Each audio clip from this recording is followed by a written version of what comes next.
So a lot of people ask me questions on this channel regarding client work. And as I'm on holiday right now and I need to have like videos going all the time whilst I'm away, I thought I would just spend this time, post out a video about it for you guys. And this video is going to be talking all about my experiences with clients, the good, the bad, the really good and the ugly. So if you don't know who I am, I'm a logo designer and a hand lettering artist. I basically didn't do well at school, went to college, learned how to study business administration, which is learning how to become a secretary when I thought I was supposed to be studying business studies. Kind of confusing. Short story long, I had an urge to start doing graphic design because I love creating things. I didn't think I was creative, but I wanted to be, so I just sort of did it and it kind of worked out for me. Ever since I started marketing myself, my work online, Instagram, YouTube, Facebook, people started seeing my work and I started getting hired as I made a name for myself in the industry. So client work can be great for anyone who isn't a teacher in design, or client work could be great if you're working freelance. Now, I'm a freelance designer, but I own a company which is basically like a digital agency. And the biggest questions that clients come at me, first of all, are, Will, how much do you cost? Now, this is the first thing that clients will normally ask, and that is completely normal. Your response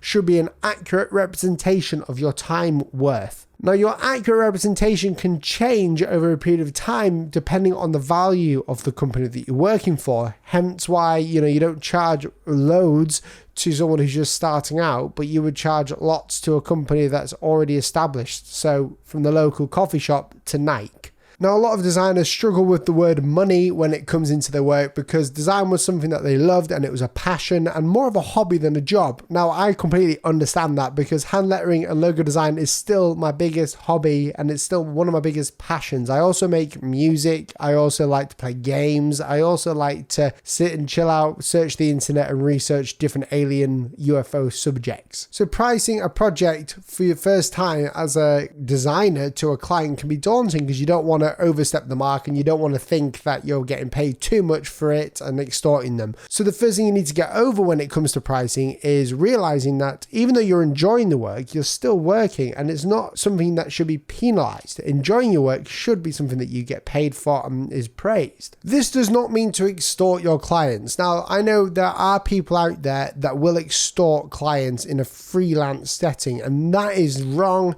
And sometimes, depending on the project, it's all about your personal ethics. And there's a lot of books about the ethical guidelines of graphic design. It's quite old now, but there'll be new ones coming out soon. And these basically help you price your work. My goal is literally to have a living doing what I love. Success isn't about money for me. Success is really just about being able to do whatever I want to do. And money helps with that because it allows me to design things that I want to. So I work so I can design. I don't design so I work. And there's been times when I have undercut my pay because I was scared. Now, a lot of people are scared to lose a project and they'd rather have a little bit of money than a lot if it means to lower their prices. And this is totally understandable as well, but there is only one way to really stop this, and that is to have an overlap technique. Now, a guy called Sean McCabe from Sean West, who teaches a hand lettering and the business side to basically the creative industry. I used to listen to him a lot,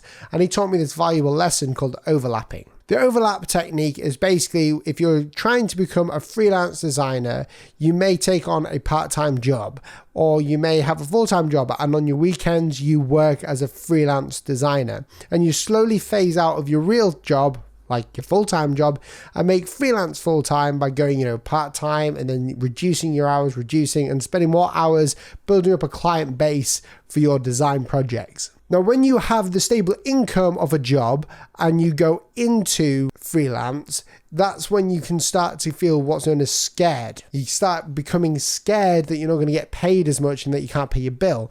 Well, scarcity always breeds lack of money because you're being scarce with your money. A lot of people believe that if you were to like skimp out on a few things, you can save money. But I'm a massive believer in just making more money, is using your mind to make more money so you can enjoy what you have. So if you have a full-time job and you're doing client work on the side, I would say that you should say no to most of the projects that are trying to undercut you. You should have a price in mind, and when someone hits you up and says yes to that price without trying to undercut you, that is a project that you should work on. I spent majority of my time starting out declining projects because I knew that they were trying to undercut me, or the prices that they wanted them at weren't that big. I needed a bigger price on the project and I wasn't getting paid enough. So the first thing to do with that is to have the relaxation and the security in a real job setting, so that when you're doing your freelance work, you're getting paid for real time and real work. The second biggest tip that I can give you if you want to become a designer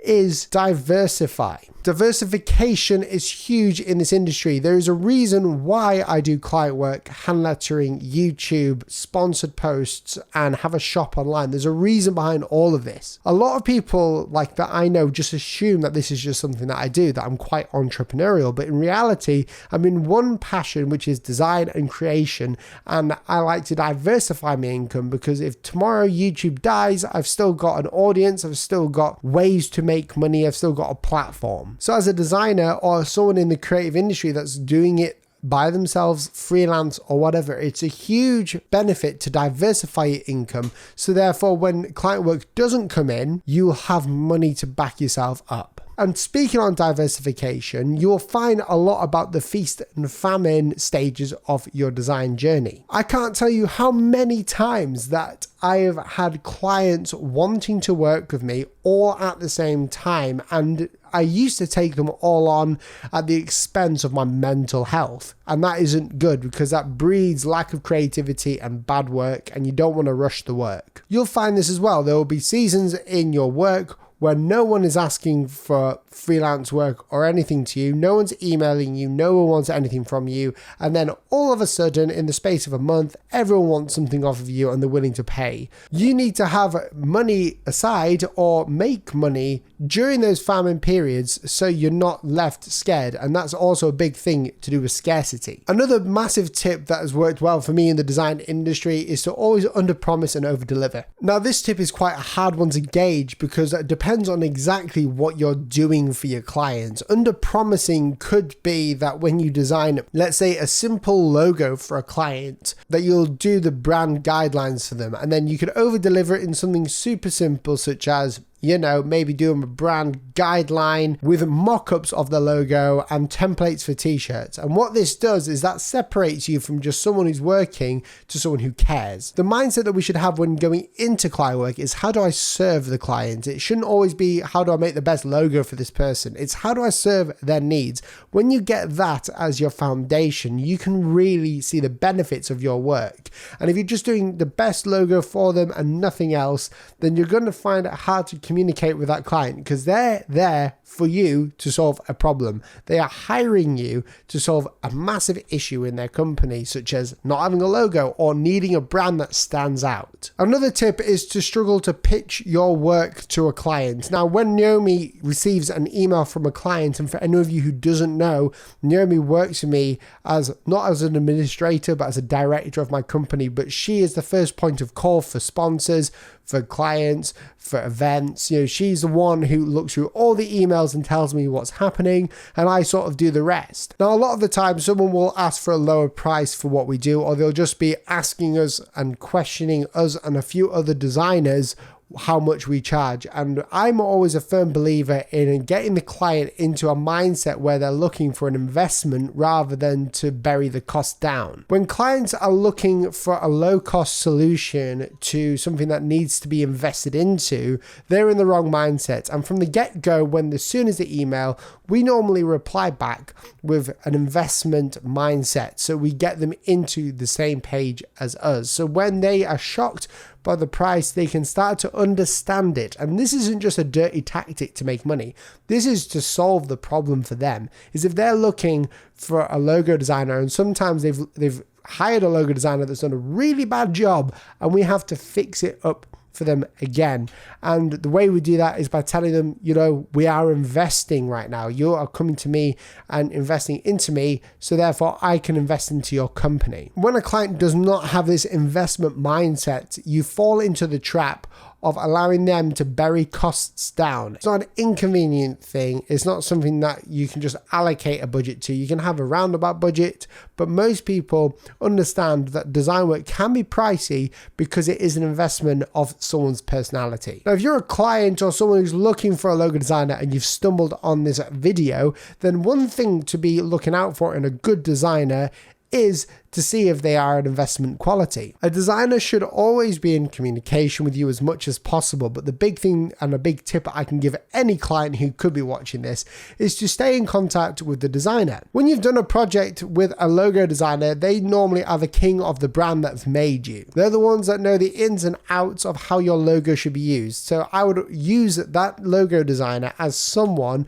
to consult with on a regular basis on how their brand could move forward. I do this with a lot of my clients and they're very successful now. When I did a work with a client a few years ago called Mask on Leather, I told him about brand stories and how, you know, building a brand is a huge thing with a story and having a vision and a goal that you share with your customers. And we imparted that story into the logo design itself. And that was a huge thing for that company because they were able to take that story and give their products meaning besides just getting others to part with their money. And this guy, Mask on Leather, I'll link him down below in the description, is really doing well now. He is selling leather products and he is having an absolute whiz of a time, and I love seeing the work online. We don't talk all the time, but the reason why we have this good relationship is because of the investment that I gave him. I underpromised and over-delivered to him in a logo type design that worked, and the over-delivery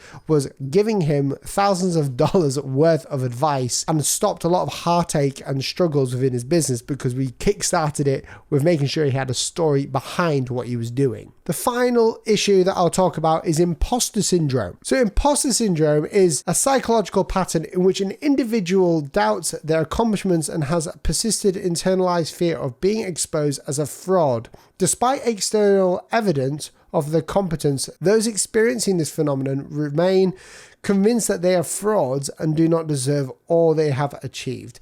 Now, this is something that I've struggled with, and I think a lot of people do in the design industry because a lot of us can be humble. But let me tell you that imposter syndrome can have a devastating effect on your work because you start to lower your respectable value. This doesn't take a long spiel for me to actually help you with this. The only way I think you can get help with this in the design industry is one, obviously going and speaking to a therapist or a counselor, someone who can listen to you in a safe place. But the other thing that you could do, which in my opinion works just as well, is to fake it till you make it. If you don't feel like you're genuine and that you are an imposter, then it's really good to just say to yourself, you know, I'm just going to play this out to see how it goes. Look at your achievements. And even if you think your achievements are on the back of other people, or even if you ask yourself the question, who am I to charge this? Or who am I to teach this? Then just fake it till you make it. It sounds very strange, but it works because your mind starts to get used to the idea. And you're not living in this fantasy land. You're actually coming back to reality. Your insecurities can make you feel like an imposter in the design industry, and I've had this with the success of my channel, with the success of everything else.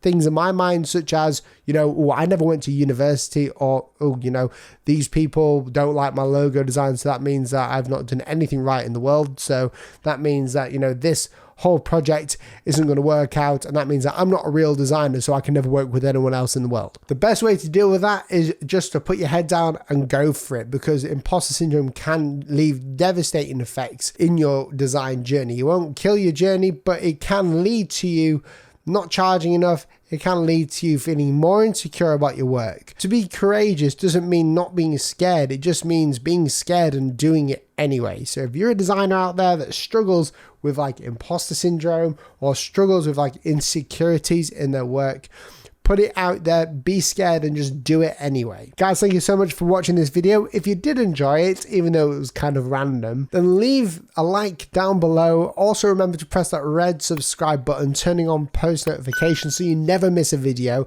And if you're extra awesome and in a good mood today and you like the content and you think it will help someone else, please share this on Twitter, Facebook, in groups, your communities, to your university. I really want this video to be sort of like a sit down chat with other people and designers. Thank you very much for watching, and I'll catch you guys in the next video. See you soon. Goodbye.